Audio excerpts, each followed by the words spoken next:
நட்சத்திரங்கள் இருக்காங்க, நிறைய கெஸ்ட் ஆஃப் ஆனர்ஸ் இருக்காங்க. இவங்க முன்னிலையில படத்தினுடைய ட்ரெய்லர் அதே மாதிரி சில காட்சிகள் உங்களுக்காக காத்துட்டு இருக்கு காணொளியில. So request all of you to kindly take your seats off the dais.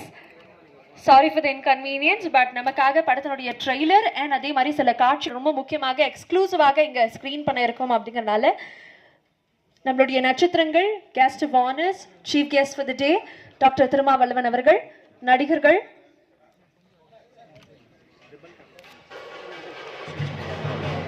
எல்லாருமே எங்களுக்காக கீழே இருக்கைகள்